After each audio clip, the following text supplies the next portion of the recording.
2025 March 1 മുതൽ 15 വരെ തണലിന്റെ ആഭിമുഖ്യത്തിൽ all Kerala hunger free hospital campaign നടത്തിവരുന്നു.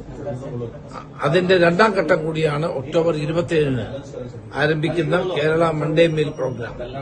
ഈ പ്രോഗ്രാമിന് നിങ്ങൾ എല്ലാവരുടെയും സഹകരണങ്ങൾ അഭ്യർത്ഥിക്കുന്നു.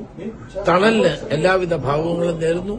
വളരെ മാതൃകാപരമായ ഒരു പ്രവർത്തനമാണ് Kothamangalam Marian academy of management സ്റ്റഡീസിന് കീഴിൽ പ്രവർത്തിക്കുന്ന MBA ഡിപ്പാർട്ട്മെന്റിൽ സോഷ്യൽ റെസ്പോൺസിബിലിറ്റി ക്ലബിന്റെ നേതൃത്വത്തിൽ നടക്കുന്നത്.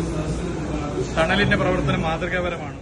സോഷ്യൽ റെസ്പോൺസിബിലിറ്റി ക്ലബ്ബായ തണലിന്റെ കീഴിൽ നടക്കുന്ന പദ്ധതികൾക്ക് ആശംസകൾ അറിയിച്ച മന്ത്രി മുഹമ്മദ് റിയാസും പ്രതിപക്ഷ നേതാവ് രമേശ് ചെന്നിത്തലയും Kothamangalam Marian academy of management സ്റ്റഡീസിന് കീഴിൽ പ്രവർത്തിക്കുന്ന ABA ഡിപ്പാർട്ട്മെന്റിന്റെ സോഷ്യൽ റെസ്പോൺസിബിലിറ്റി ക്ലബ്ബാണ് തണൽ. തണലിന്റെ ആഭിമുഖ്യത്തിൽ എല്ലാ തിങ്കളാഴ്ചകളിലും കോതമംഗലം സർക്കാർ ആശുപത്രിയിലെ നിർധനരായ രോഗികൾക്കും കൂട്ടിരിപ്പുകാർക്കും ഉച്ചഭക്ഷണം നൽകിവരുന്ന മൺഡേ മീൽ പ്രോഗ്രാം 4ാം വർഷത്തിലേക്ക് കടക്കുകയാണ്. ഇതിന്റെ ഭാഗമായി കേരളത്തിലെ 14 ജില്ലകളിലും ഒക്ടോബർ 27-ന് മൺഡേ മീൽ പ്രോഗ്രാം നടത്തുന്നു. 14 ജില്ലകളിലെ തെരഞ്ഞെടുക്കപ്പെട്ട സർക്കാർ ആശുപത്രികളിലെ അതാത് ജില്ലകളിലെ ഓരോ വിദ്യാഭ്യാസ സ്ഥാപനങ്ങളുമായി കൂട്ടിയിണക്കിക്കൊണ്ടാണ് ഈ പ്രോഗ്രാം നടത്തുന്നത്. 2025 മാർച്ച് 1 മുതൽ 15 വരെ തീയതികളിൽ തണലിന്റെ ആഭിമുഖ്യത്തിൽ all Kerala hunger free hospital campaign നടത്തിയിരുന്നു. അതിന്റെ രണ്ടാം ഘട്ടം കൂടിയാണ് ഒക്ടോബർ 27-ന് നടന്ന all Kerala Monday meal programme.